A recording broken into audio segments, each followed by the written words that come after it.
Welcome to the show. I'm James. I'm David. I'm Riley. And today, we three men are reviewing the movie Men, directed by Alex Garland, also a man. Alex Garland. We'll laugh, we'll argue, we might get a little too into it, but at the end of the day, we're just men. Spoiler alert. Spoiler alert, we're men. We're the show that a 1-star review recently described as unsubscribed because of Riley. Wait, you did that last week. No, I didn't. Okay, it's just like every episode. It's difficult to enjoy the show because Riley is so negative about everything. I don't want to listen how he thinks everything is bad.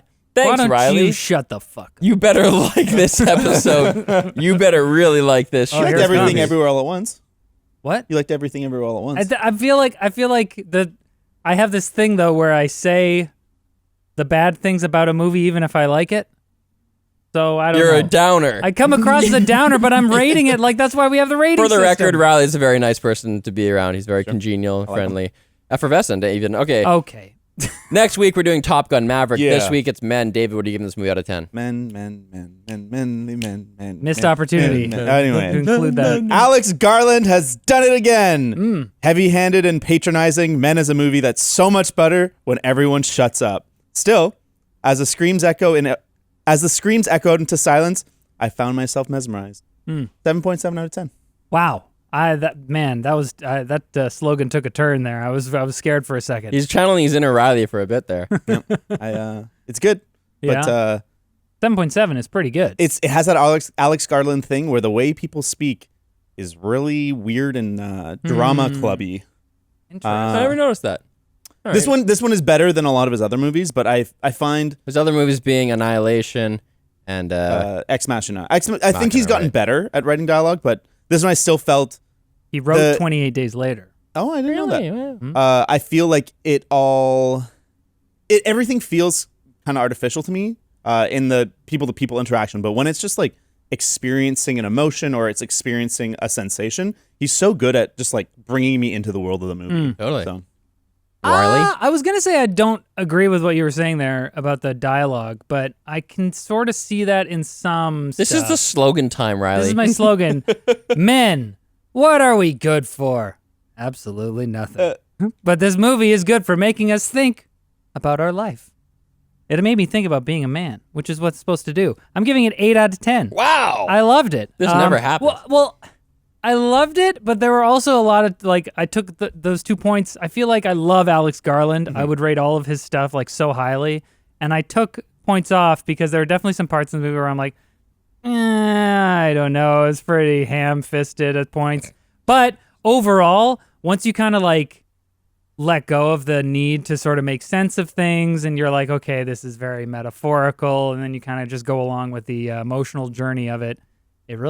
I walked out like very contemplative. Yep. I was contemplating things.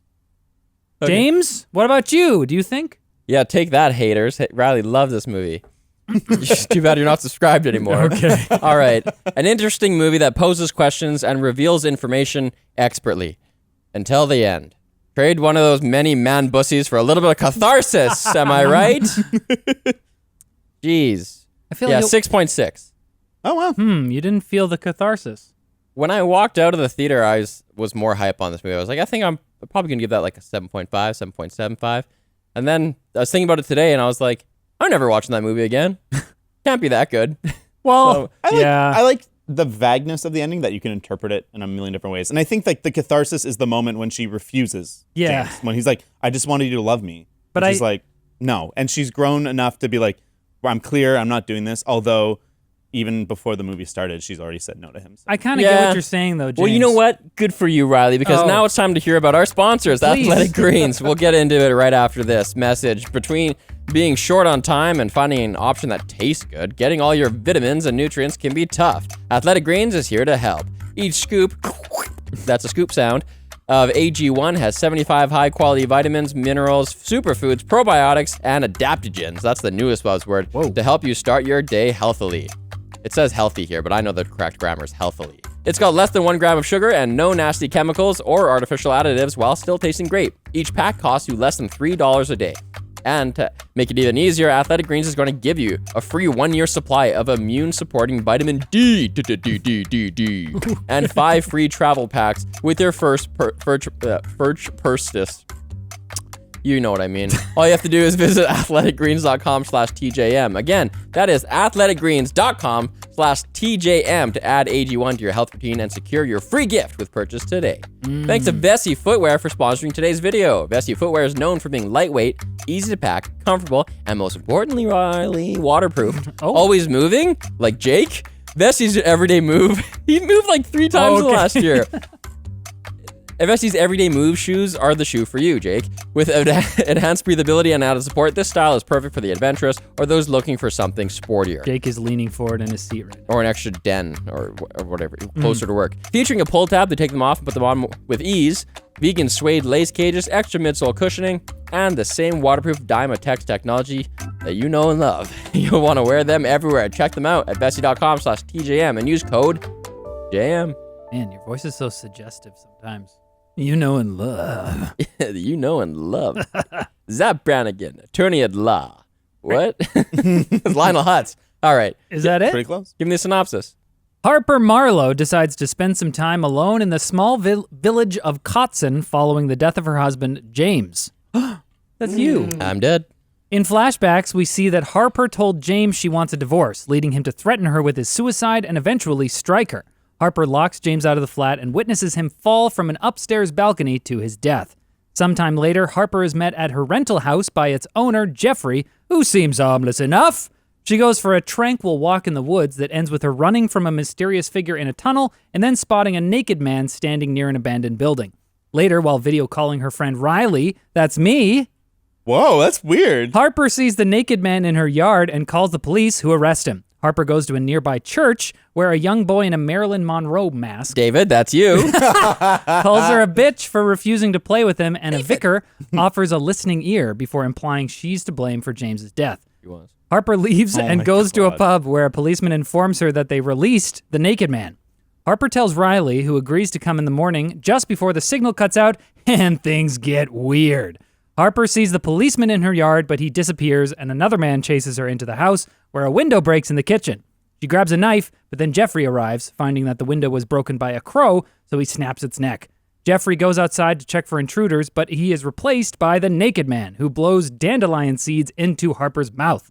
When he tries to reach her through the mail slot, she stabs his arm, but he pulls it free, the stuck knife ripping his arm in two. Woof! The boy appears in the house with the same hand injury, followed by the vicar, who tries to rape Harper, but she stabs him in the stomach and drives away from the house. Down the road, she runs over Jeffrey, who steals the car and chases her back to the house. The naked man, now with a broken ankle and covered in leaves, thorns, dirt, and blood, approaches Harper and gives birth to the young boy, who in turn births the vicar, then Jeffrey, and finally James. You remember that order? It's on the Wikipedia.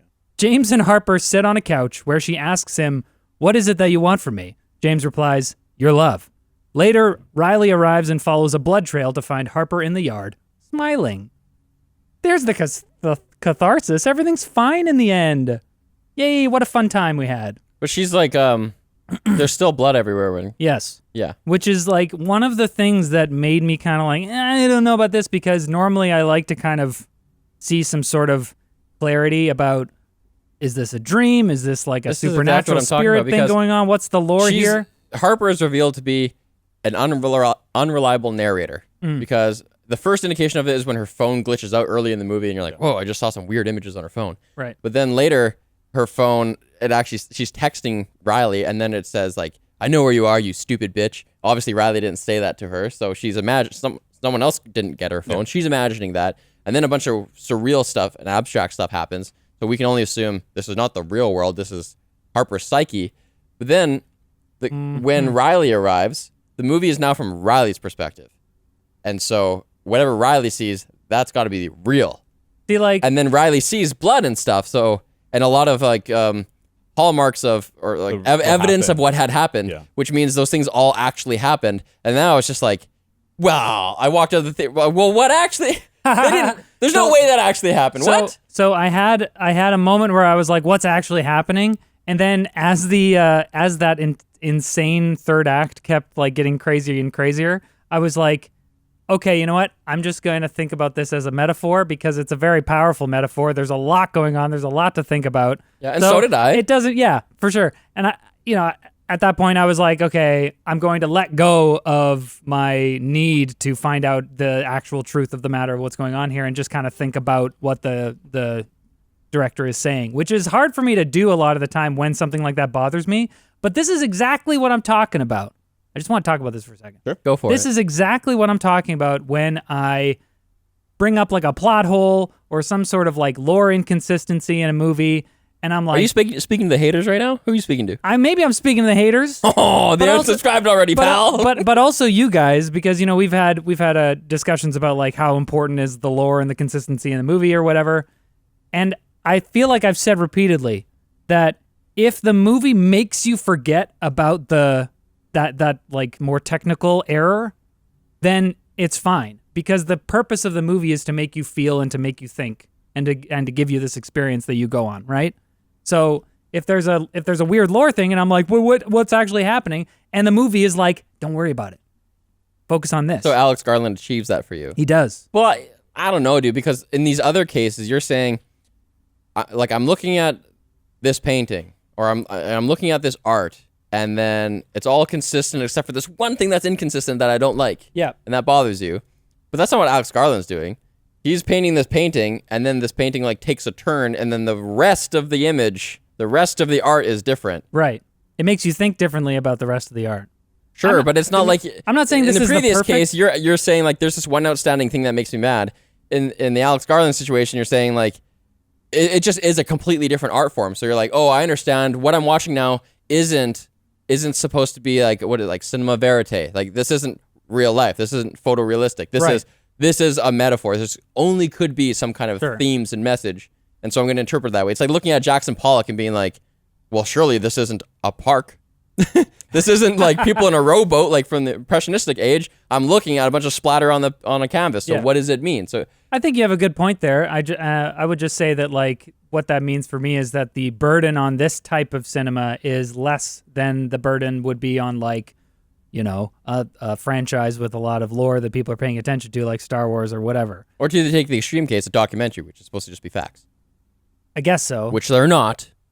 They're not. They never are. Yeah, but like I would place a bit greater burden on a Star Trek or a whatever, because I'm like, okay, we know these things about the universe, so how closely are you adhering to the things that we know are supposed to be true about this universe? And the burden is lesser here, but I think that there's still a burden. I mean, we're watching this movie with the question in our minds: how is this working? Is this all in her head? Is it a spiritual thing? Is it a I don't know, technology being weird? Like, is it a simulation?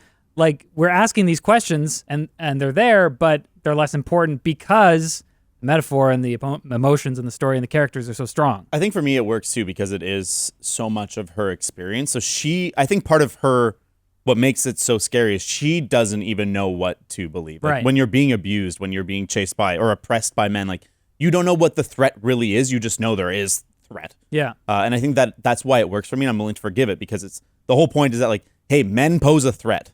Yeah. And so, like, it comes in different shapes, it comes in different places, but, like, all of, like, quote unquote men are the threat. And so, like, the logic of it doesn't make sense because it's not always logical how you interpret that threat. Right.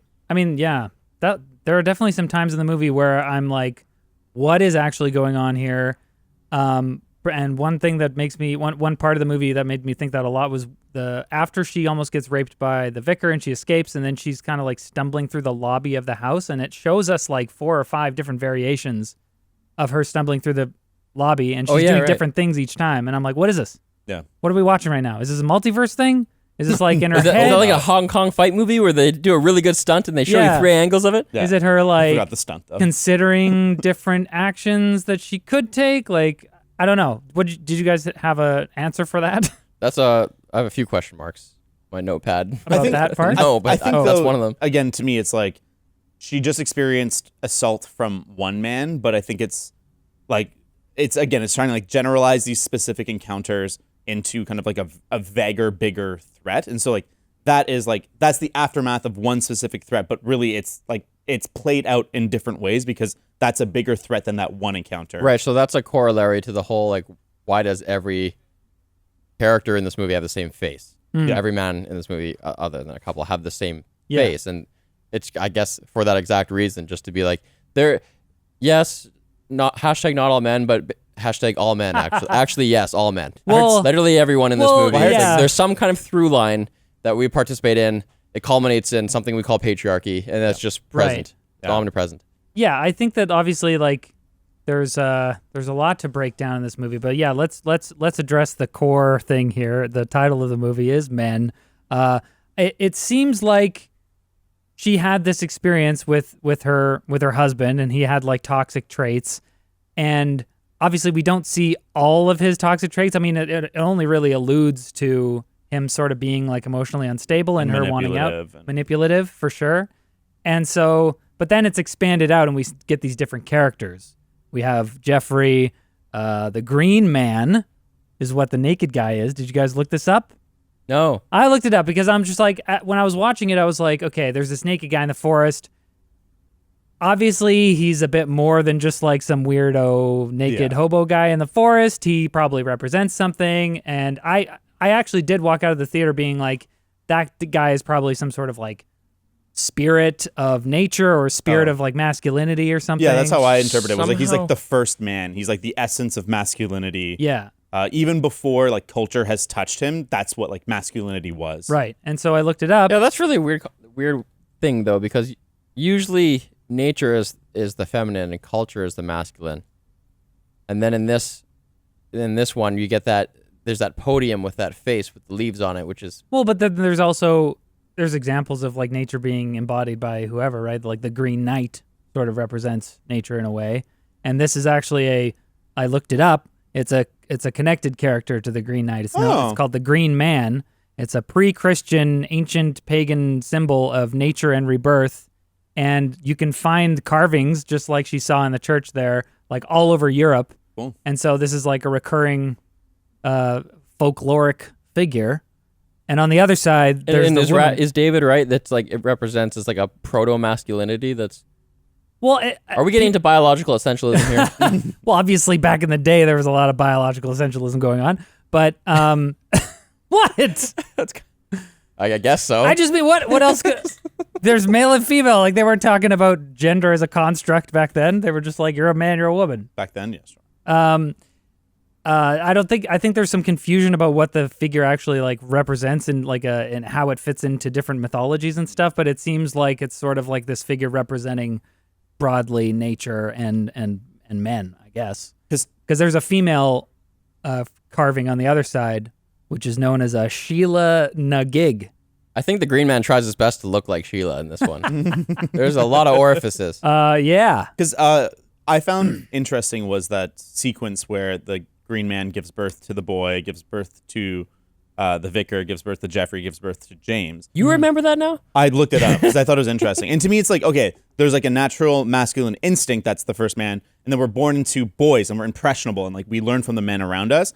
And then we're shaped by the systems that create the world, by the patriarchy that's already existing. Oh, so the vicar is the third one. But it's the third one. So it's like the original, and then there's childhood, and then there's like institution. And then there's the man who thinks he's a good man, Jeffrey, but really is like aggressing women, and he's complicit. Like, and then it's James who feels like he's a victim to the world and this, and that's how toxic his masculinity has become. Like that's the modern man who's maybe more sensitive, but has weaponized that sensitivity and emotion to control and manipulate those around him. Right. So he's like saying, like, don't gaslight me. Yeah, exactly. And you're like, yeah. Yeah, I didn't even think about the order with which they were birthed. I was just like, it's just like birthing and it's a cycle. That's what separates the Rileys from the Davids. Oh, yeah. I'm the brawn. He's the brains. That's from before the show. Nobody gets that reference. That's a great analysis, David. Can't spell analysis without anal. Am I right, Green Man? The police officer... Birth? What? Never mind. The police officer wasn't part of the birthing cycle. But I think metaphorically he works where it's like this institutional doubt of women, like they don't listen to women, right? In case of sexual assault or whatnot. Yeah, that was interesting. I really liked how they revealed this whole thing about them all looking the same. Which, as far as I can tell, that was just for the audience. Like, yes, Harper never indicates that everyone here looks the same. Like, it's just for us. But because the first character you meet after Jeffrey is the Green Man, and it's from a distance, you're kind of just like vaguely like, hey, it kind of looks like that other actor. Well, and Jeffrey has so like prosthetics and stuff on his face, so I didn't immediately recognize it as Rory Kinnear. Yeah. He was a great actor. He's great. Yeah, by the way, what a great gig for this guy. Yeah. Who I only recognized as like, that's just like the side character in the From Bond, everything. in the Bond movie. Yeah, Tanner. In the Yeah, Bond movie. Tanner in the Bond He's movie. episode 1 of Black Mirror. Oh, yeah. The He's Prime Minister and the pig. Right? Yeah, obviously he's been in a bunch of stuff, but like, Yeah, if you I've click on his never- IMDb, like on Google, it came up with like 4 things he had been in, and then there was the more button, and it was like, and 43 more. Yeah, yeah. Like, man, this guy's been in everything. Yeah, But yeah, I like, think- what a showcase of your range. He works really well because he's kind of like one of those people you sort of forget into the background. And so he's a good representation of like the amalgamation of like Yeah. white masculinity. And it might take you an extra reveal for you to really be sure it's him. Whereas if it was Brad Pitt's face, you'd be like, yeah, that's Brad Pitt. 100%. Yeah, no, Right. I didn't really click with it because I'd seen the trailer, so I knew he was the vicar, but I didn't connect that. Yeah, Rory Kinnear was Jeffrey, and I didn't immediately see that it was the naked man. It was when he was the police officer. I was like, oh, that's Rory Kinnear. Oh, but they wait, do that that's real quick. That's like a shoulder check. And you're like, Totally. I'm pretty sure that was the same actor. Well, So 'cause that, I was on the same page as you. I hadn't watched the trailer, but it was about the same part of the movie where I started to get it. Because it's interesting to me that like there is one other. There's very few actors in this movie. There's only 5 people you see the face of. Right. And so to add one more character, which was the other cop that takes her statement or whatever and reassures her, I found an interesting thing. But it's exactly for that, so they can delay us understanding. Oh, yeah, that's a good point. Right. So And also to say And I guess that, they like, might as well chuck a woman into that role because you don't want to. We weren't ready in that point of the movie to have like a patriarchal thing happen to her. it raises questions of like what's going on in this town that there is like this one woman. what? And why is there like one woman cop and then everyone else is Jeffrey? Oh, Well, well, but they're only Jeffrey to the audience. Yeah. Oh, fair. I feel like it's like, okay, there's probably other females in the town, you know. It's not like it's a male commune. Did you guys think that But they have one girl police person. she wears a lot of hats? Did you guys have any idea other than the shared face of Rory Kinnear being just for the audience? Was there any other point where you thought, oh, these guys are brothers, or any other explanation, or did you kind of get it immediately? Well, I saw the trailer, so I knew going in that this was like essentially going to be Rory Kinnear playing all these people, and they were all going to represent obviously men in some way, you know. Yeah. Me and my friend who went to this went in completely blind. We were the only ones in the theater. We got to just like live commentate as it was going. It was great. Oh, really? That's And my awesome. friend was he was ripped also, and he was saying I wasn't Your because I was friend? driving. Yeah. Oh, I thought you meant like muscular. No. He was enhanced. He was enhanced.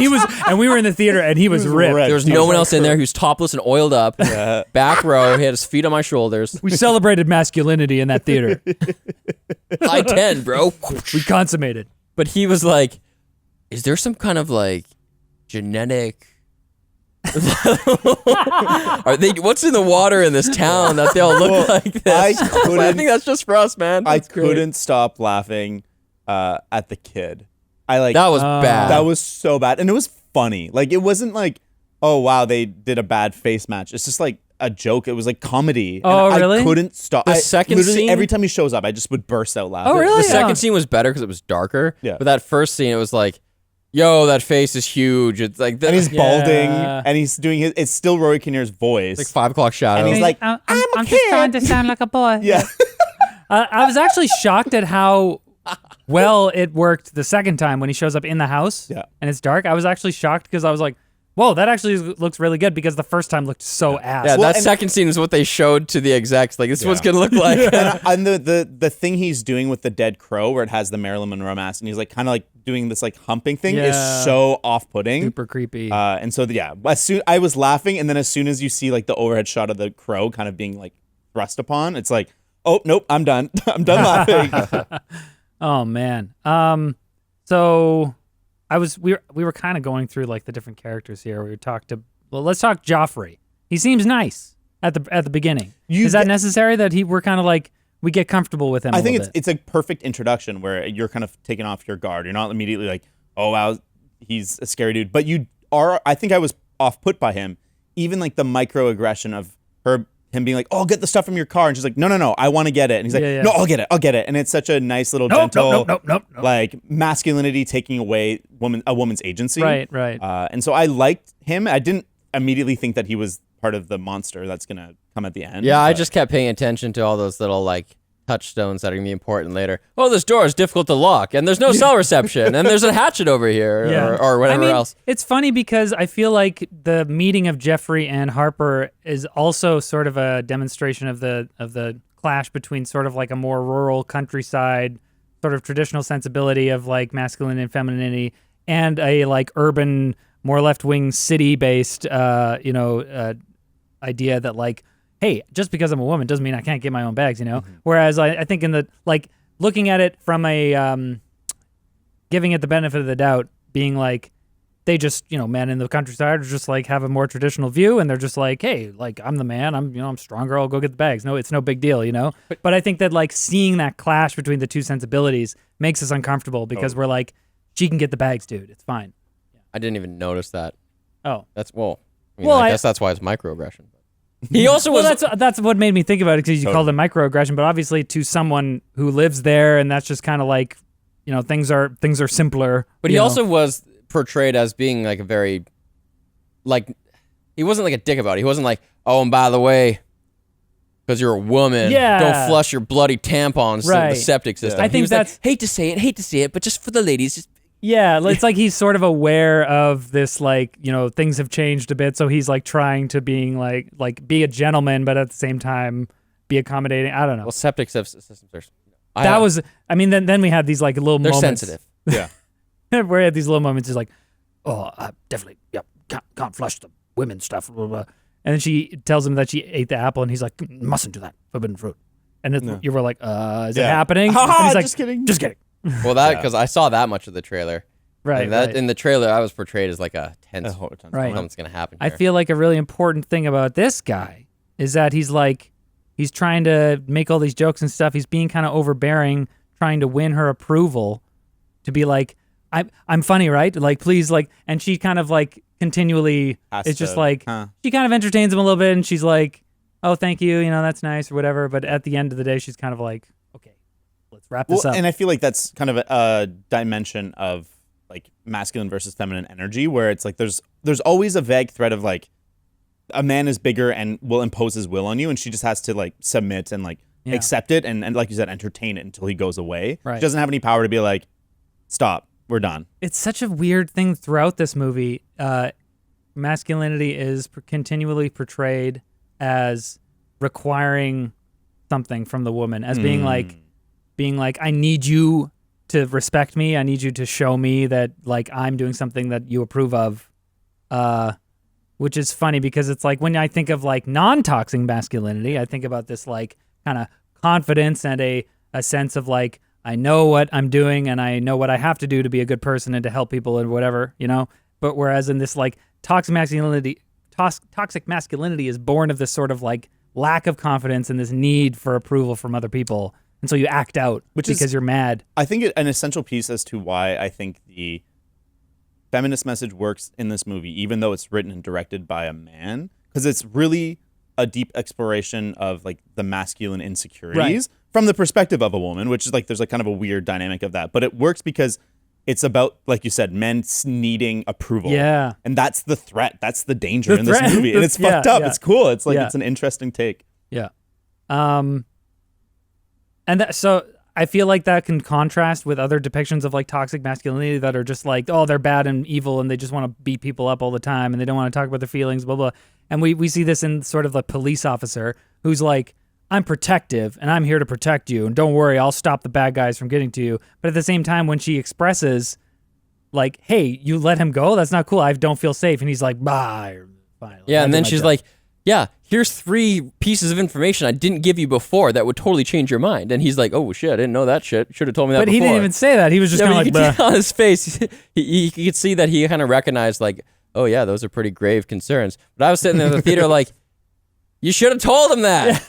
Oh, well. Like, because we as the audience. She did. She said on the phone that he followed her from the woods. You're right, but she didn't say, he put his hand in my like, envelope slot and was like trying to get in the house, because in the bar he indicates that he didn't know that. I feel like she would have said that to the when she gave her statement, right? Like, dude, bureaucracy is still the patriarchy, so it's still cool. I mean, I think that their actions are not supposed to make perfect sense, you know. It's like, oh, we just let him go because we have to have this like sense of dread, not necessarily because that's how the bureaucracy works. What do you guys think of that that tool that Garland uses when he's trying to call back to his, like he keeps cutting back to the scene with James where like everything kind of went wrong, and he'll use this moment where Harper has like sort of a little thing that is reminiscent of the scene, and then it'll crack back to time. Did you guys ever find that distracting or like? No, I really liked it. I thought it was really smartly used, especially in the first scene. Using that as the first scene really set us up because this was the kind of movie like. First of all, he bought himself horror time because after that, then she just goes to the house and not much happens. She walks around the woods. Not much happens for up to like 15 minutes or something. So you get like, you kind of put a deposit in the bank that stuff's going to go down by giving me this freaky scene at the beginning. There's all these questions too because you just see her with like some blood on her nose standing in her apartment like, okay, what happened? How did that get there? And then her husband goes by and it's like, if he's suiciding, why does he have such a weird look on his face? Yeah. And then it just ends there. We don't. Totally. There's so much we don't know. He seemed did she? He seemed shocked. He was like, oh no. Yeah, which I really finish your thought. Well, it gives credence to the fall theory instead of the jump theory. Well, and I like that. I love the movie the way it unrolls what we know about his death because like we see him plummet to his death or we assume what is his death, but even like the little information we get.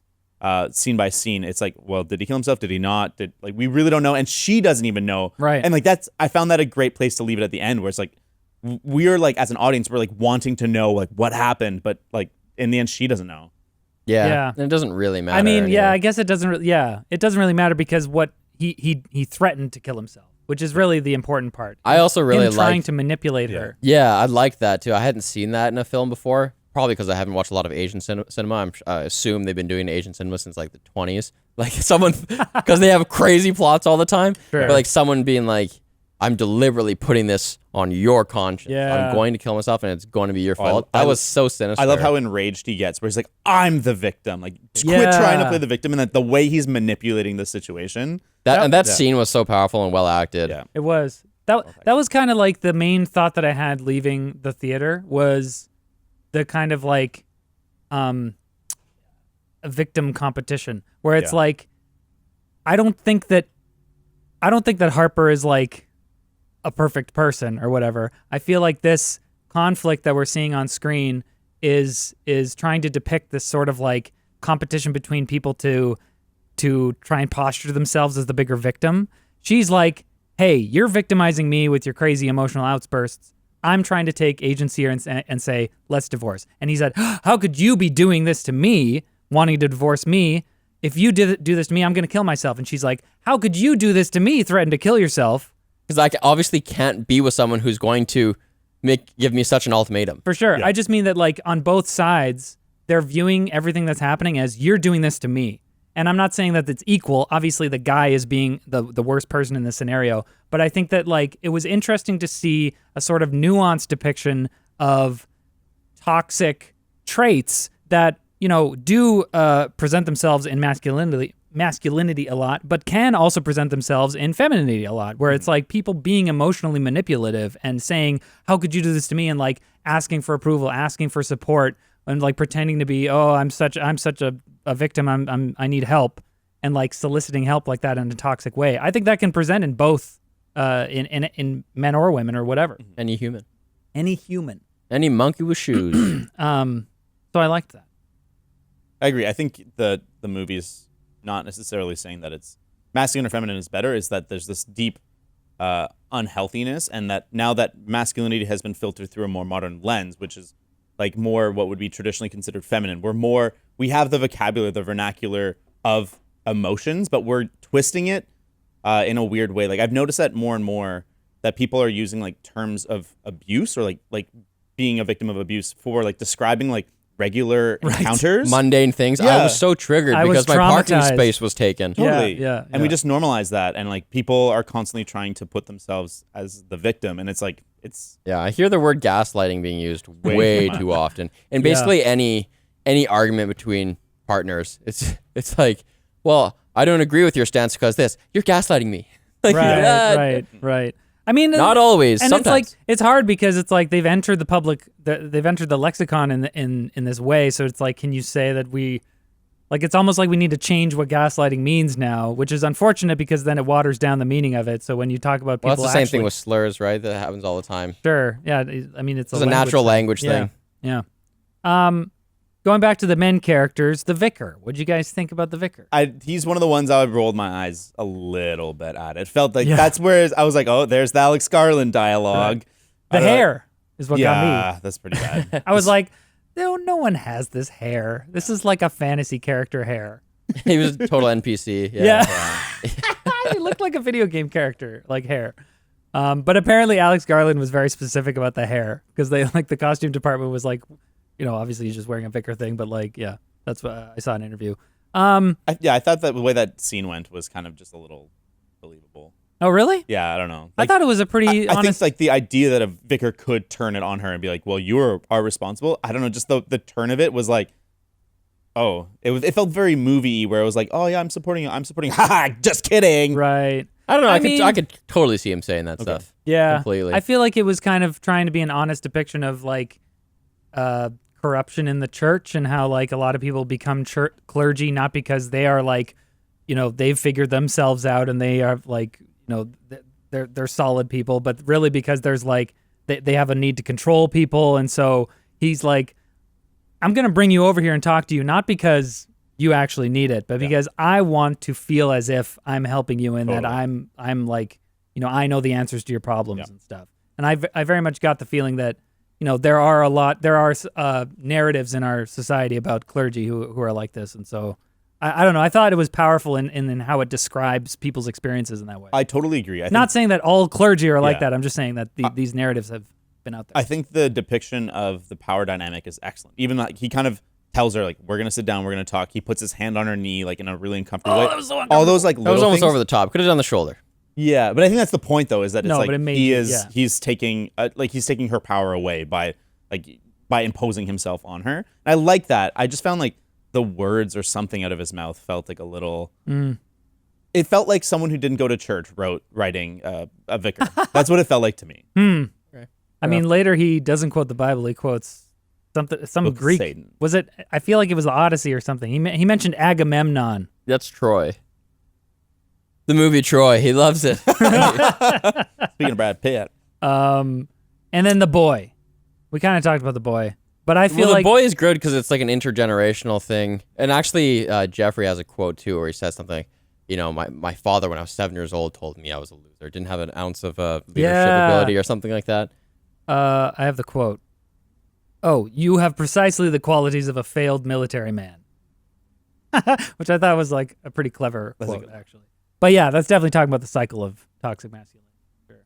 I also saw the boy as being as representative of this sort of element of masculinity where he's seeing her, he wants to play a game with her, and she said, no, I'm good. And he's like, you bitch. So it's he only sees her as a way to fulfill his desires. Totally.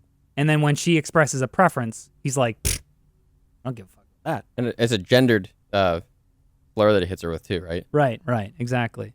And I think him being a boy sort of represents that sort of a juvenile outlook on people. You're not looking at people as fellow human beings sharing experiences. You're just looking at other people as objects that can fulfill your desires. It's also a nod to the future of men.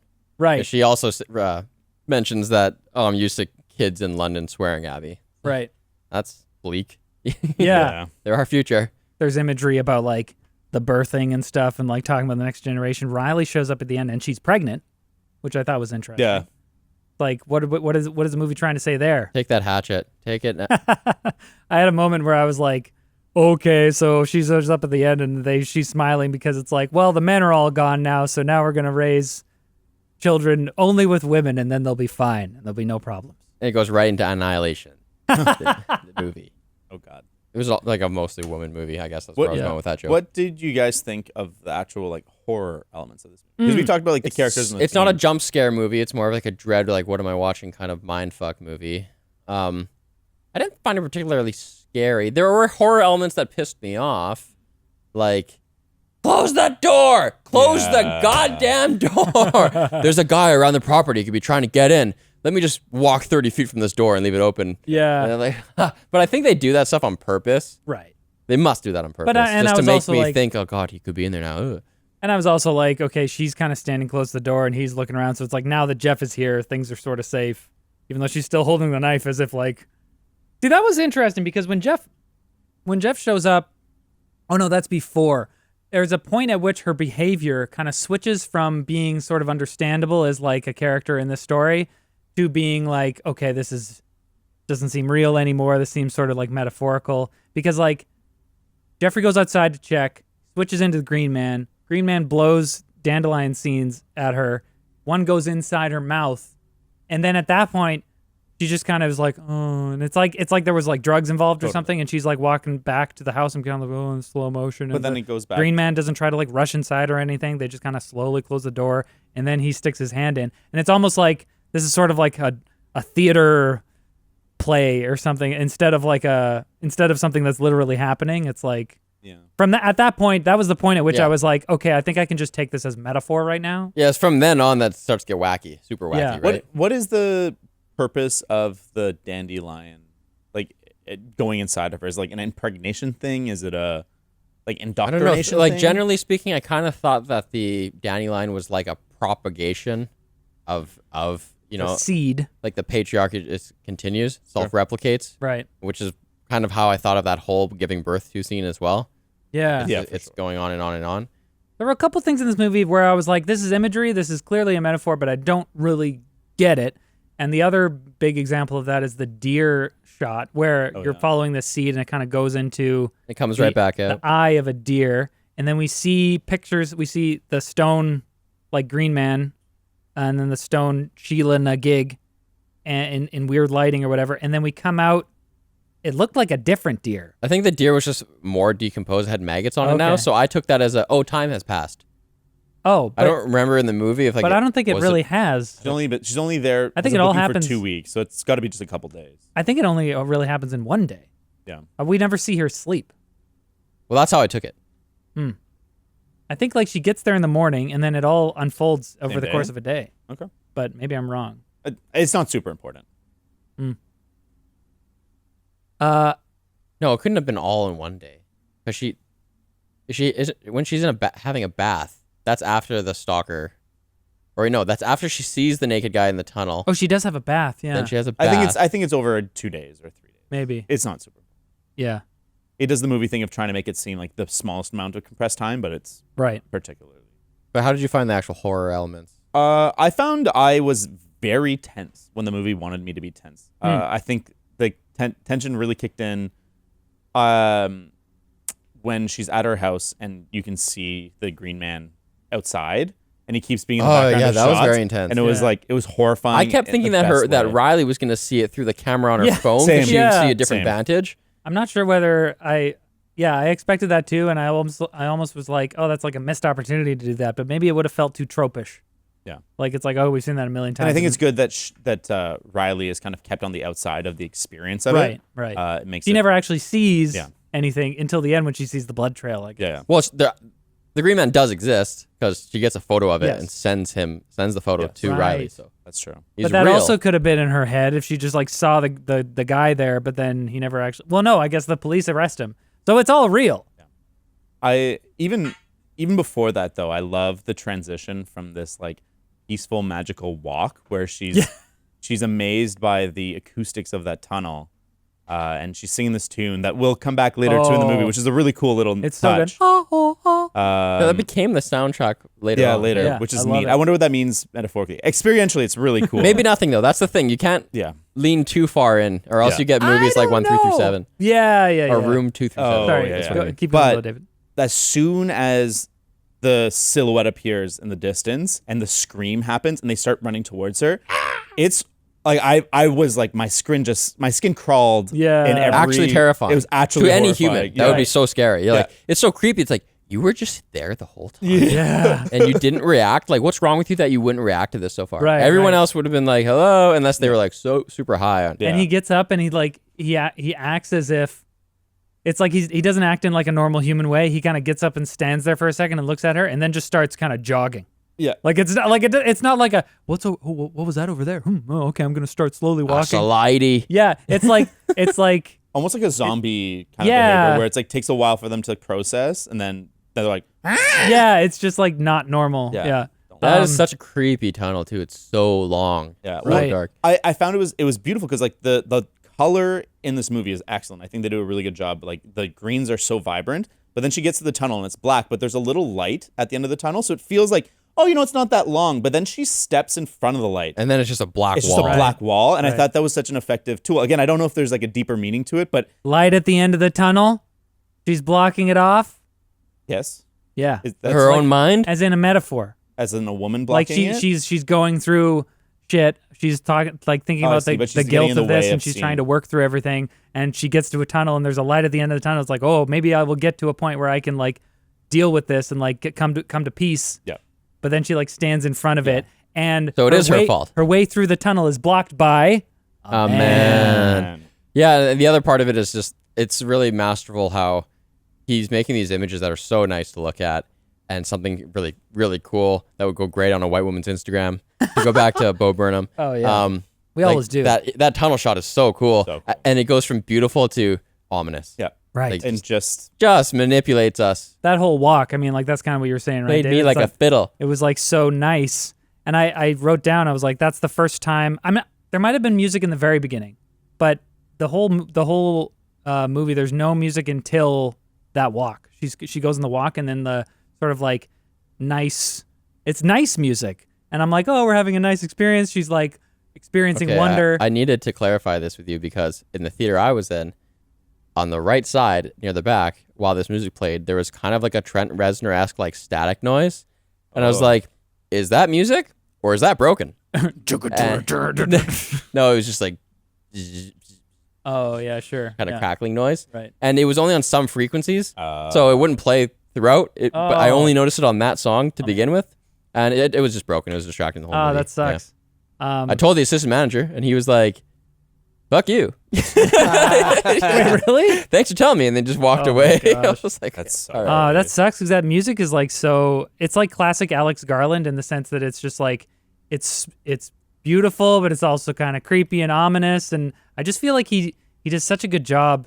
I mean, obviously, he's not making the music himself, but he does such a good job of curating music that really just put me in this like contemplative, but also sort of like weirded out mode. I don't know. Something's off, but it's beautiful. Cautiously beautiful. Yeah, exactly. Yeah, the Why- horror. I mean, I thought that was really great the way that the horror builds, because we're at peace, and then the horror kind of like comes in. There's no jump scares per se. It's just kind of like dread. Yeah, there's like I Building think like dread. the arm reaching in. There's like probably the purest moment of horror for me is the knife going through the arm. Like it's kind of like Oh yeah. schlocky, which was interesting. But it's a good indicator to let us know that the being that she's being oppressed by is the same being. Yeah. Right, because the injuries are the same that her husband had when he landed on that Yeah. fence Right. or whatever, Yeah. right? Which also, I mean, I'll save this. I'll save this for later. Wait, actually. really? But I I'll think save this well, I for want- a nitpick section. Yeah, but Oh, it also gives credence to the "it's all in her mind" theory, because if her husband's death is being echoed in this like being, Well, but I mean, maybe It it's just like it this could just also phantom- be like supernatural spirit thing yeah, that's going fair. on. That's like yeah. it's like phantom born out of that trauma. That Yeah.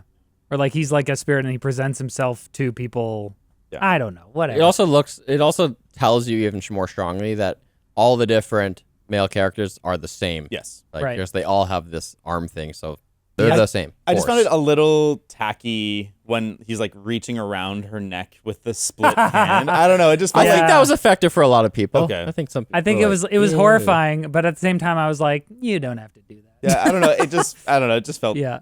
cheap or something. I don't know. It didn't work for me. I thought I didn't come up with this myself, but I saw somebody write it, and I was like, "Oh, that's so brilliant!" Because reaching through the slot, the slit, if you will, is like a metaphor for their whole like back and forth victimization thing. Because he's going through the slot, being like, please. He just Yeah. wants to. Maybe he just wants to associate, and she is gentle with his hand, but then he grabs it. Yeah. And then she's like, okay, you're grabbing my hand. I'm going to stab you. Yeah.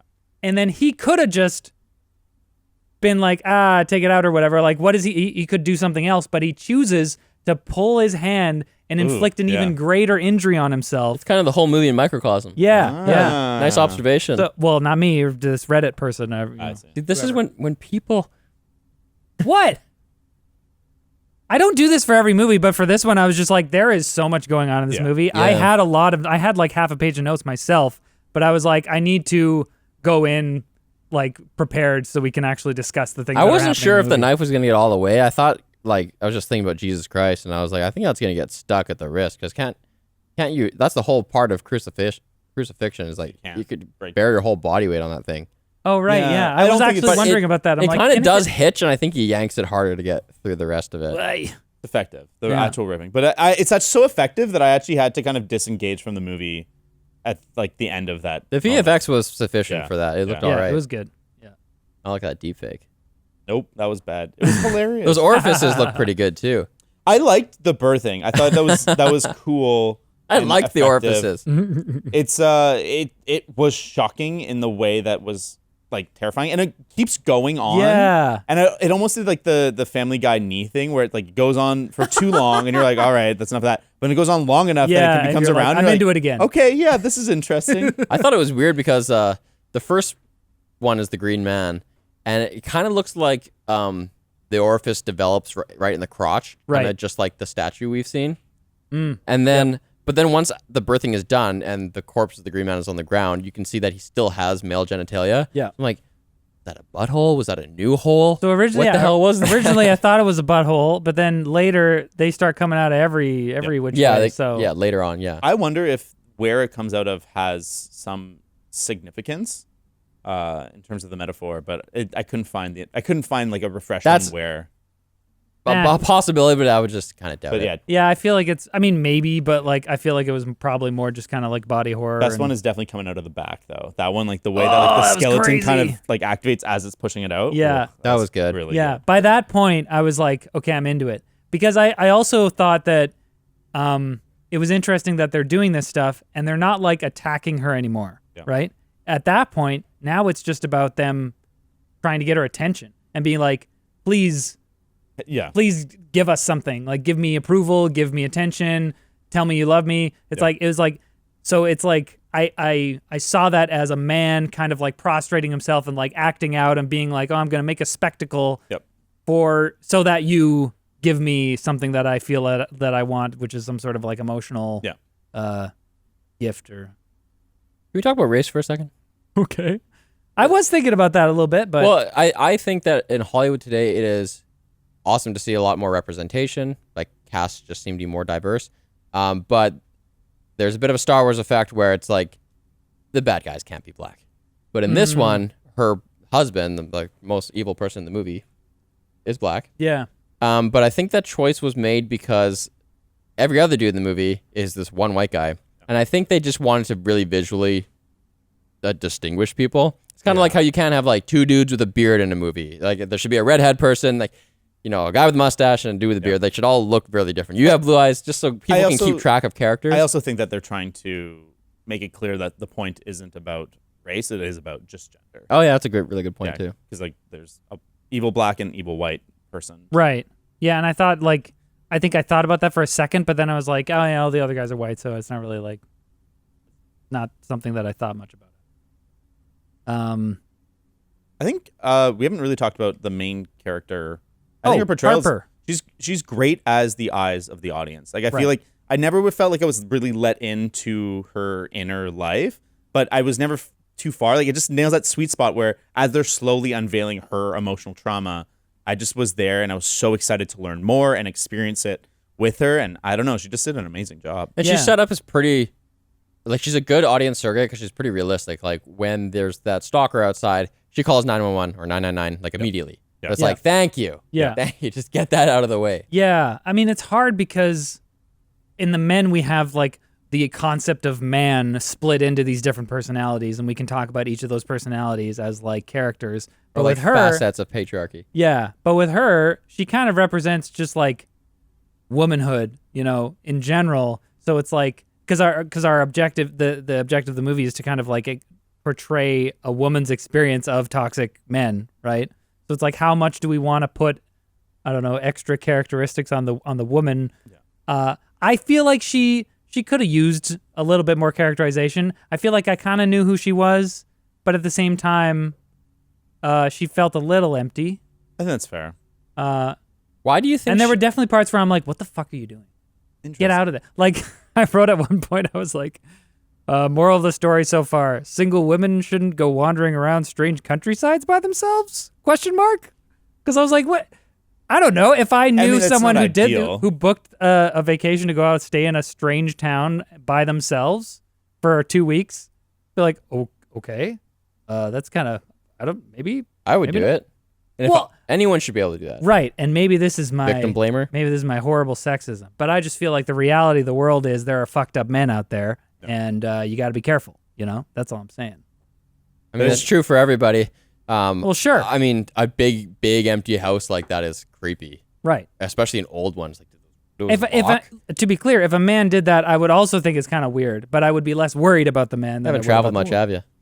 What? Have you? Have you traveled much? One person. Have you been backpacking alone or anything like that? I've never gone backpacking. You like satchels?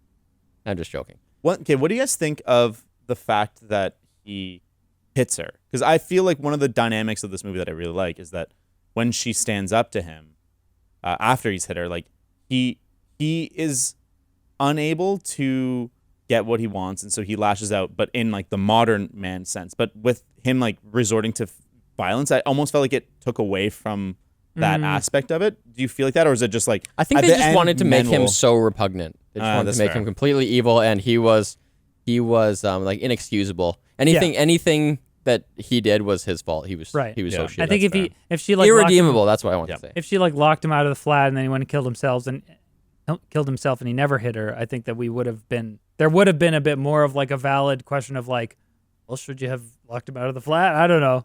You know, it's still obviously that he's the aggressor per se, and like he's threatening to kill himself. It makes it a little clearer for some people. It solidified it, yeah. It seemed to be his first time hitting her, and then she also was confident enough to, after he punched her in the face, she was so confident that he wasn't going to do that again that she got up and like pushes him out of the house. Which I liked. I actually liked that she didn't like back down. She like, he was stood like up flabbergasted, like what the right. heck? And he was almost shocked. Flabber-blasted. Yeah. Flabber blasted.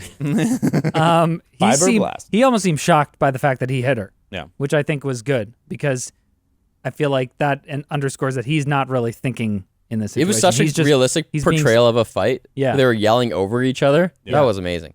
Yeah, that was great. Well done.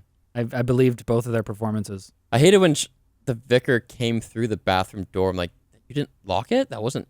You pushed him? You pushed... Well, there are pushed the door closed and then... There are a couple times where she closes a door and doesn't visibly lock it, and I'm just like, is it just locked now? Like what? But they're not coming through. What's going on? Yeah, it was confusing.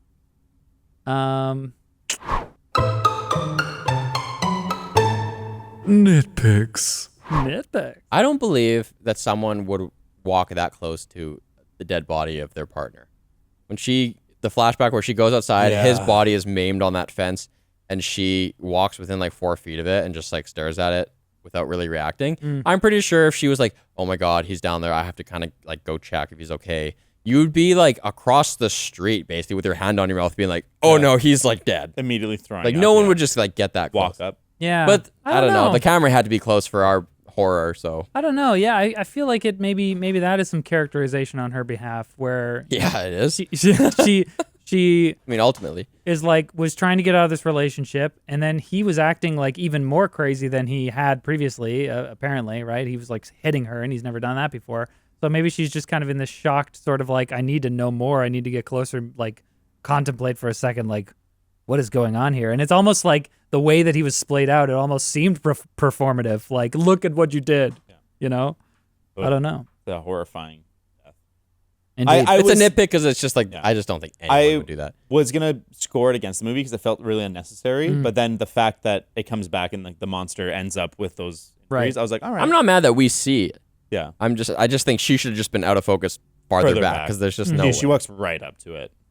Yeah, I was actually thinking that too. I'm like, I don't even know if I would have No, I You don't. probably know what would I've have looked over the balcony done. Like, and oh my be God. like, yeah, he's dead. he looks pretty dead. Yeah, fair. I guess this is sort of like a bigger. I mean, Nitpicks were just kind of a bunch of imagery that made me think about themes. I love it when you can just see a shot and no one's saying anything, but like the way what is being depicted just makes you think about themes. Yeah, like the crotch of a tree. I was like, I think Trees they're saying have something. trees have crotches. I didn't know if yeah, they do. Yeah, That's like sure, why not? just the branches of this part where the branches meet. Yeah, That's called the crotch of a tree. I'm I'm not the first person to say that. I call it that. Anyways, but when the camera like is just showing that, I'm like, is this a gender thing? Is this something? I wasn't sure. I mean, But what are you talking about? Well, I think that's partially what I'm talking about, where it's like there are references to the vagina slits. He talks about like her slit. The There's hoo-ha. the male slot The love wallet. going in. The inside of the house is painted red. It's almost like the house represents sort of a womb, and men are trying to get in. She just has an accent. It's just a room. Put it through the male slit. I like your womb. And I feel like I saw some other people saying this, so it confirmed my suspicion that the big galaxy thing in the sky, when we see the galaxy, it's like a slit. Oh yeah. And I'm like, okay, so there's, I don't know. Yeah, I thought it was too. Yeah. I actually didn't. See And then that. the other big like imagery thing that struck me was like we see some shots of ripples in the pond, and she's like doing echoes in the tunnel, and I was like, okay, is this talking about like cycles, like effects of actions rippling out into the world? We already talked about like there being references to a cycle of toxic masculinity, the birthings, and then one thing that I didn't come up with, but I saw online, the family tree, the Green Man sort of like with like putting himself into a tree and then birthing. It's like Oh yeah, I didn't put that together a either. family tree. I was like, why is he putting a leaf on his head? Yeah. What's going on with this Green Man? Yeah, what is going on with this dang Green Man? Guess he's Well, it's just the greens because that's how the Green Man was depicted often with like foliage. just like the podium. The podium picture that we saw. And like the Green Knight, like they're like part of nature, right? Do you think there's like an element, like metaphorically, of that that self-mutilation? Is that part of the story, or is it just like that's a horror element to get us to? Yeah, I don't the know. image? I feel like it's a horror element. I don't know if there was a deeper meaning to that, but who knows? Yeah, I was very intrigued when he was like sitting cross-legged and he cut his forehead and put the leaf in. I was like, oh, that's gonna be something. What was the deal with the use of red? Because it wasn't just that house; it was also their flat in London. The first images of the movie we see. The lighting in there is so red. So what's up with the red? It's almost like a. Yeah, I don't know. I don't think it's M. Night Shyamalan levels where it's like every time there's red, there's ghosts nearby or something. I think it's But- maybe indicative of an emotion. It's maybe just meant to be evocative and creep you out. Yeah, or it's like it's indicative of this invasion of her space. Yeah, I didn't really think about the color, but like it was very obvious. I really like the lighting in that conflict Yeah. scene. It was really cool and striking, and it drew me in because I was like, what is? Yeah, the cinematography in general made pushed this movie a couple points higher. Love it. Why did she lie about her ability to play piano? Okay, so I have an idea. Is that she, like, that's telling the audience that she doesn't feel comfortable kind of like giving this guy, like opening up to this guy like he really wants her to.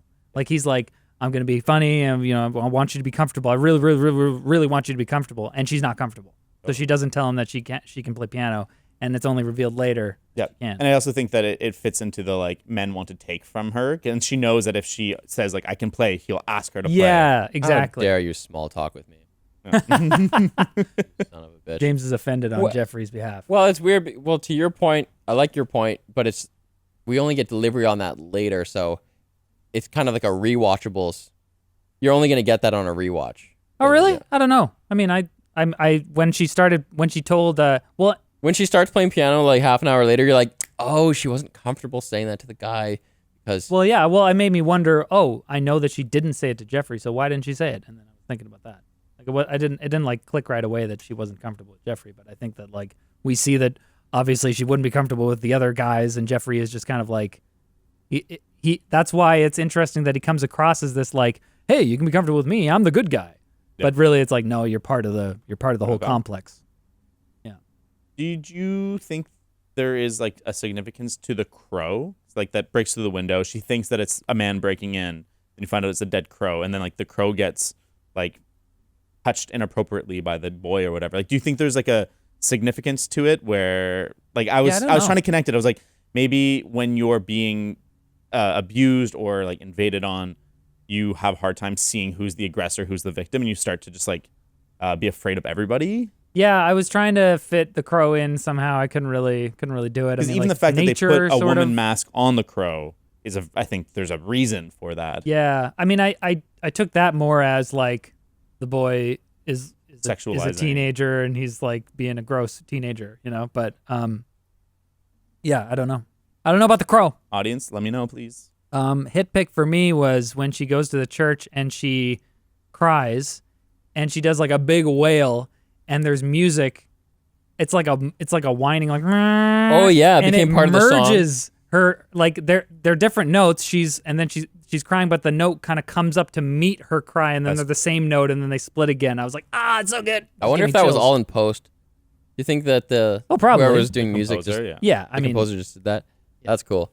That's a hit pick for sure. That was definitely a hit pick. I feel like the VFX for the split hand were really good.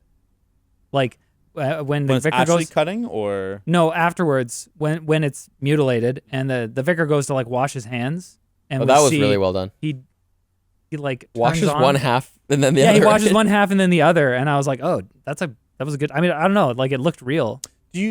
What I was finding kind of distracting is how much he's like, it's almost a performative thing. He's making it like worse than it could be. Like he could just like, get it back together and do it, but he wants her to know that he's just like a victim to her. Do you think that's maybe, or is it just a horror thing where it's like, more I think it's just supposed to horrify you, but yeah, who knows? It's effective either way.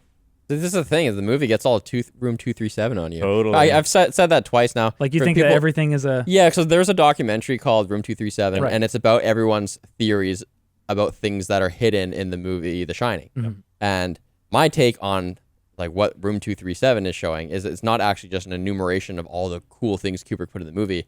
It is actually just an analysis of look how people make shit up and get carried away when you give them an opportunity to. And none of the theories in that movie are real. Yeah. And I think the documentarians are saying like, look how stupid this shit is. Right. That's my take on it. I mean, I think with this, I feel like it's more because with that. With Room 237, they're analyzing stuff like the carpet pattern can sort of look like this, and if you flip it around, then or like stuff like that. The logo on this can of coffee in the background of this scene shows an Indian on it, and like a Native American Indian, and it's an Indian burial ground. That there was indigenous people in this area historically. Yeah.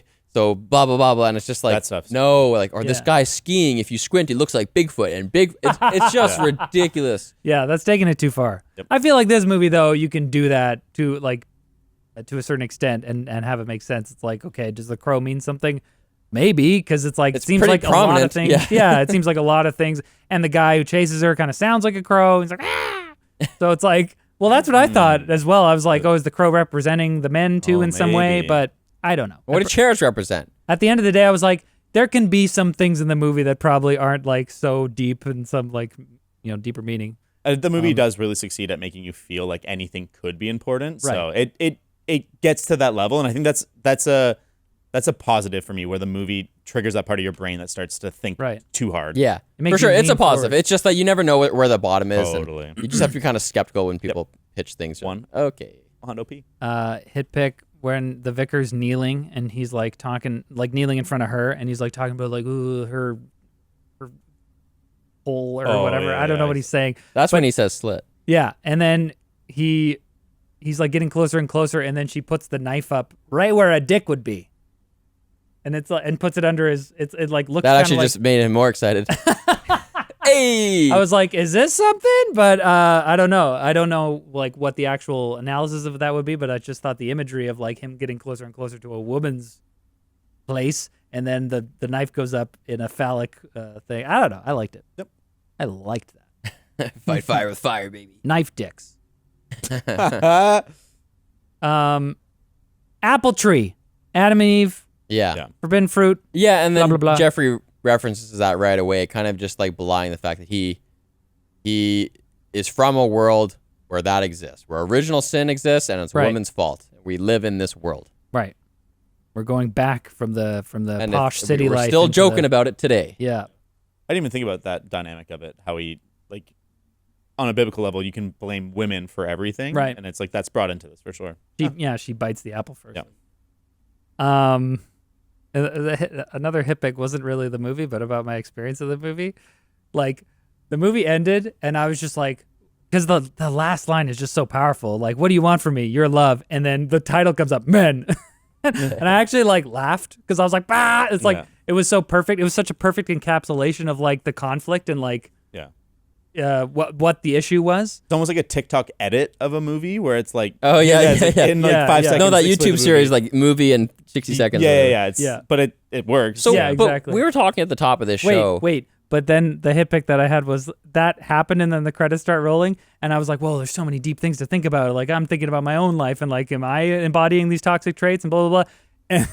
And in front of me, two like 14 or 15-year-old boys or whatever like got up, and they were like, "Bro, that movie was fucked." I'm like, "You have no idea. You don't know what the fuck you just watched." Put your Marilyn Monroe mask back on and get you're that a fuck out. child. Anyways, that was funny. Okay, we I was like, talked how'd you get about in it at here? the beginning, though, like, does this character even change? Because she clearly has this trauma to face, but she, like you said, she had already said no to this guy. I guess the dramatic question of the movie is, like, can she stop? It's about guilt. Can she stop blaming herself? Right. Can she be free? Because not only does she have this personal, I've got to deal with this thing that I have, the wrinkle on it and why it's called Men is because this outside world won't let me free myself of this guilt. I got this vicar telling me it's my fault. I have all these people that won't let me let go of it. Right. And that are like re-traumatizing me all the time. I think you're right. She does grow in that way where she realizes she's getting over her guilt. She releases herself from her guilt. Oh, does she? I think so. I think that smile at the end to me is a smile of relief. Right. So she didn't need to like decapitate his body with the hatchet at the end in order to signal like that I've broken through this. Not for this kind of movie. No, because I don't think it's about destroying it, right? It's about realizing in yourself to not be beholden to that we're system back to anymore. the Babadook episode. We're back to the Babadook episode. Big spoilers incoming for the ending of the Babadook. Here it comes. They don't destroy the monster. Right. They just tie it up in the Or basement. like make they peace with it. domesticate it, Manage it. right? Right. Or they like, Mental illness. they identify that this is part of their lives now and learn to live with it and cope with it. like having a shitty dog. Yeah. But I mean, it's a little different because I think her realization isn't like living with it. It's recognizing the toxic pattern and so like learning how to avoid it in the future. Like I feel like So she doesn't need to axe this guy on the couch beside her. She just needs to appraise the issue and give a knowing nod. Like, now I get it. right, not even now that, she that like turns away. And now that I Like get it. as they're birthing themselves constantly in front of her, being like, "Look at me, look at me, look at me, look at me," and she's like, she goes from being horrified to being like, "This is boring now," and like, or just being like, "This is pathetic," because she turns away, she walks away into the house, kind of, and it like follows her because she's not like running away, she's just kind of like, "I'm done with this." I agree. Because she's realizing she's not responsible to take care of this. And it's like, if she had to kill it, that means she's still responsible. She has to actively take responsibility for this person. Yeah. But by just turning away and being done with it, that's, I think, a stronger message. And I think that's another thing about having her as a character, right? Because the movie isn't so much about what can women do to like stop the toxic elements of the patriarchy or whatever, right? It's more about shining the light on men and being like, look at these elements of ourselves, men.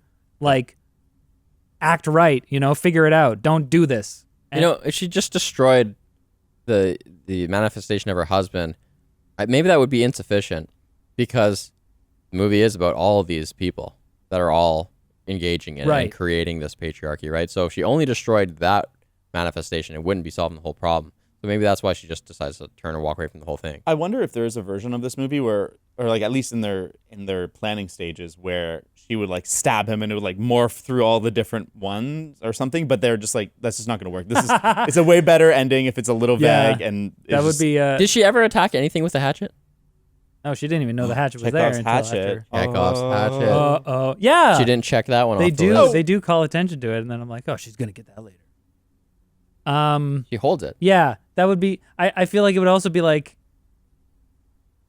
she doesn't need to. You can't destroy guilt, and you can't destroy trauma with a hatchet. You have to leave it where it is and move on. Well, I just got it, guys.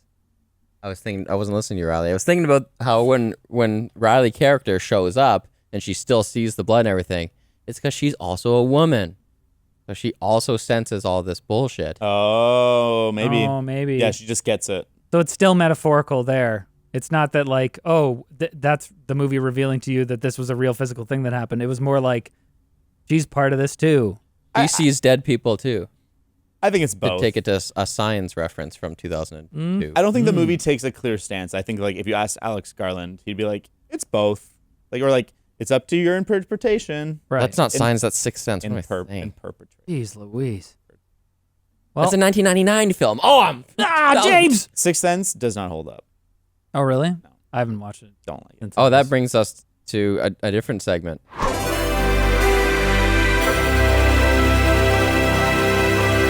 You have a fan service moment for us, Riley? Wait, fan service? That was fan service? I thought it was now playing. It really should have been now playing. I wasn't sure you had anything for that. I don't have anything for Well, it's a now good thing playing. we're in fan service. But I do instead. have fan services. And what is their name? Someone tweeted us. They gave us this real snail mail. Wait, we're talking about that now. Sure. Cool. They asked us, do you have their names? Because I don't. Yeah, it's Matthew Noonan. Because... Thanks, Matthew Noonan. Well, I think wasn't it Matt and his partner who created these? Really? They were asking in the Twitter DMs for our address and stuff, and I was like, oh, God, if it's a severed head, I'm going to be very upset. Which itself is a movie reference. Comment if you know what movie that is. Seven? Don't just Google it. Nope, you're both wrong. And so they gave us these little letters, which are very cute, and it's a nice quality envelope with some floral pattern on the inside and a wax seal with a pie symbol on it. And I'll have Aaron Aronofsky. He has a movie called Pie. David gets it. You're not a cinephile. Aaron Aronofsky? Darren. I thought you said Aaron. I was like, who's that? Nope. Brother. Nobody rewind it. He's dropping the D, actually. Requiem for a Daydream. Yeah, and it's like... What does your letter say? Mine says... Okay, well, I was a bit confused when I saw it because on the back it says I'm malleable, which like I change my ratings all the time. Can I reference Star Wars, which I do? Bye, love you so much, which I say at the end of the episode. They were just That brainstorming makes on yours. sense. But on the front it says it needs some more lore, which I guess It needs some more lore. Yeah, they're all haikus. They are? Yeah. Oh, it also needs more Star Wars, not The Last Jedi. dang. I didn't realize this was a haiku. I didn't know they were haikus. I knew mine was a haiku. I didn't know if they were all going to be haikus. Wow. Mine's even better now that it's a haiku. It Nice says, job, Matt. Yeah, that's really impressive. mine says, there's but one question. Answer me. Cangelicals? They can and they do. That might even be a direct quote. That's 10 out so of 10. good. 10 It out might of 10. be. Mine says, Christopher Nolan, some of your films frustrate me. No more Prestige, please. 10 out of Obviously a 10. long-time fan. These are old episodes. Yeah, Sarah thank you so actually, much. Sarah got one as well. Oh, what did it say? Well, it didn't say her name on it, so I just opened it. It said something about horror and dinosaurs and stuff. We'll but put it on the Twitter. Sarah 'cause can- the haiku is important. You must be a kind of funny Very guy. nice writing on the front Matt, as well. Great and Brandon, envelopes, And great- Brandon Lee got one too. Huh? Oh, did he? Yeah. We'll get them both on here with their own letters someday. Mm-hmm. But that was really cool. Thanks. That's for our first Ah. physical fan mail. you. It's So thanks true. for fan servicing us. Wow. Play the fan service song again. I'm just joking. I'm trying to. Now I'm we trying have to to make wait. it stop now, but I can't. Yeah. You've been There it serviced. is. Okay. We also had a tweet. Lot less work into this one. But they just linked to Jack Pearson on Twitter linked to a Reddit post that has all of the multiverse Evelyns from everything everywhere All all the at once. photos? Yeah. I saw So you can see. You saw that? Yeah. Yeah. You It's can see so all of cool. the like still images of like the multiversal Evelyns that they I showed. really like the prison bearded one. Yeah. There's a lot of really good ones. There's like it's her as an urn. Yeah, that I called out in our Yeah. review. That was one of Oh, my really? favorite ones. Okay. She's screaming, and then Right. the urn like has its top open as if it was screaming. Yeah. So wait a second. Now we have to include this link in our show notes so people can I don't think follow so. along, or can they go to our Twitter and find it, or can they just Google it? We'll retweet it on our Twitter We'll account. retweet. Okay, that's up to you. And then like it's her as a statue, as a face on a house and a tree and an egg and grapes. It's so just the like all these grapes, things. yeah. So great. And then there like near the end, there's a YouTube video thumbnail Yeah. that says Illuminati symbols hidden in Hollywood movies for one frame. Oh, but yeah, it's like a YouTube page, right? Yeah, and Yeah, it's by an account called Truth Seeker 1214, It's got 12 views and posted 14 years ago, and the video is 12 minutes and 14 seconds. What is that? What's I don't know, but then somebody uploaded a video to YouTube with that same thumbnail and the title and blah, blah, blah. Oh, that's funny. But that's not, I mean, they did that after the movie came out, so Yeah. I'm pretty sure that's 14. not. I've never like, seen a an movie official- that is so much more an instant cult classic. Yeah. That's awesome. I gave it a 9.8. I don't even think that's a high enough score, man. Yeah. That's easily the best movie of the last 10 years. I If will you haven't officially- seen that 10 movie. years? Since 2012? Yep. We're talking all Denis Villeneuve's movies. I like it better. Blade Runner 2049 is probably my other pick. Yeah. And they're like very different movies, but I think this is my kind of movie, and Yeah. they nailed the fuck out of it. I feel like I Extremely need to David. officially upgrade my score. I think I gave it like an 8.25. I need to, like, it's definitely a 9. Yeah. So, sorry. Yeah, what I gave it, but it's We're mad. good. Yeah, that's all I had for fan No more service. fan service? Right. Wow. David? Nope. Any now playings? I did watch the Chip and Dale movie. Oh, yeah. Now playing. We must play the soundbite.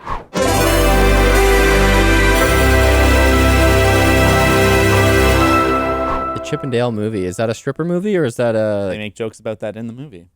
I watched like half of it with. Is it Alvin and the Chipmunks? What is it? It's Chip and Dale Rescue Rangers, but it's like a reboot. Chip and Dale. And the conceit of the reboot is that those characters, like Chip and Dale, were real actors playing the Chip and Dale Rescue It's Rangers. a weird universe. Yeah, and so it's like it's a kind of Roger Rabbity where Yeah. it's like there's mixed animation styles on top of the real world. It's like saying like cartoons exist in the world as just like beings, and they don't really explain that ever. It's No. just like that's what they are. Yeah, it's Like a Pokemon. kind it's kind of like Detective Pikachu a little bit. It's pretty good. I think the best part is the first half. Once it gets into its plot and kind of gets bogged down by the like, we need this drama, it's kind of bad. Yeah. But the meta jokes are amazing. And Right. you've probably seen some stuff on Twitter about like Ugly Sonic being in it, or there's like a couple times the where they'll be first generation, the first design they did Yeah. of like CGI He's Sonic. so funny. I would say if you watch the trailer and you're like, that looks funny, it's worth the time. If you watch the trailer and you're like, that's stupid, then you were right. Yeah, I mean, like I think I put it on. I wasn't really paying that much attention, and I was like, oh, this is fun. It's fun for people who like have memories of that era Yep. of cartoons and stuff, and you can like see references. But I mean, it definitely didn't strike me as like, oh, this is a deep movie I want to sit down and watch and contemplate. You know? Yeah. Unlike this, I contemplate movies. They make me contemplative. I watched a few episodes of Moon Knight. Sorry to hear that. And, I thought it was okay. I haven't watched more, so obviously it wasn't great. Just kind of like, meh. I think it's the kind of show I'm watching when my kid wakes up at 5 and then falls asleep in my arms at 6, and now I'm just awake. Thanks, asshole. Right. And then, but I can't move. Yeah. So, I will say this. His accent, the Steven character's accent, That's the British character? yeah, it didn't bother me at all. Oh, really? If I hadn't heard other people commenting on like, I hate his voice, I wouldn't even have known that would potentially be an issue to anybody. So I watched the first episode, and then sometime later I watched the second episode, and the reason for the break is because I thought the first episode was so bad. I was like, this is really bad, and I was surprised because I was like, this is a Marvel movie that I thought they had this down pat. Yeah. The second episode was a little better, but like, yeah, I just thought like the direction, the acting was weird, the editing felt really jarring and like not like you can do jarring in like a cool way. This was just bad. It seemed bad. Some of the CGI was like, I was like, what the hell was that? Jackal? Yeah. And his accent went from me being like, oh, that's actually surprisingly not as bad as I thought it was going to be, to by the end of the episode, me being like, this is a fake accent. It's really annoying. You know what's cool though? As far as I know, and all I know is from about 10 minutes on Wikipedia, I think Moon Knight really is the other character, the not Steven character, right? It's the Mark character. Spector, yeah. When you think of like, who's Moon Knight? It's that guy. And if you're in the comics, you're probably following that character mostly. And then you're introduced to the other personalities later. But this show, Spoilers? I don't know. Okay. This isn't even from a You haven't piece of finished it. content. This isn't even from a piece of content. Okay, Well, we know that the show, within 2 minutes when you meet the character, it's the Steven character, Fine. right? But Anyways. but here's the thing that's smart about the way they wrote that show is because you need you want to have like the origin of a superhero, but you also don't want to have to go through 2 movies before you get to like the good stuff. And they found a way to have both those things at once. start from the Steven character's perspective where he doesn't know anything. Yeah. And then, but also we can just switch to, we're already in the middle of a plot that the real dude is already in. So that was the way to approach this series. I totally agree. I think that's a clever conceit. I just think that I had a hard time investing into it. I'm like you. I watched one episode and then a few weeks later watched the second one. I don't know. I just didn't. You should have kids, man. You can watch at least 2 in a row. That's fair. I don't know. I didn't connect with any of the characters. The drama felt silly, and then the action didn't seem that good. I haven't heard. I think if people were like, it gets really good, it might have been good enough. It might have hit that threshold where I was like, you know what, I'll push through. But because I've only heard bad things about the ending, I'm like, why bother? Right. Well, yeah, I heard other people say maybe spoilers. Not really. I heard people maybe say that like it doesn't really connect to the rest of the MCU. Yeah. So I was like, okay. I don't know whether that's a positive or a negative. I heard the 5th episode is the best one because they do something really different. They pull the rug out, but then they just put the rug back under. I'm pulling the rug out of this episode, guys. Okay. Thanks for listening. Next week, Top Gun. I watched the original Top Gun this weekend. It was pretty cool. Pretty decent. Things to say about it. I'll say them in the Maverick episode, which is next week. Did I not see I have never seen Top Gun. Did I not see it so I can go in fresh? No, I don't. I wouldn't not see it, but I don't think you have to see it. Who knows? I'm probably not going to see it. Yeah, knowing you. Yeah. You hate it anyway. My kid doesn't like live action movies. Oh, it's animated? Like I put on some Avengers movies and stuff. And What do you mean? He loved Wes Anderson, though. That's basically animated. he liked Wes Anderson. Yeah, it's kind of animated. It's like things seem kind of fake. But when it's just like people talking and it's like 2 shots and then like people punching each other, he's just kind of like, eh. My kid will watch Jay's 2 Cents. He doesn't give a shit. Really? Just one camera, one guy talking. No L roll. L roll, that's inside baseball. Anyways, tweet at us at TJMPod. Email us hello@they'rejustmovies.com. We'll see you next week for Top Gun. Bye, love you.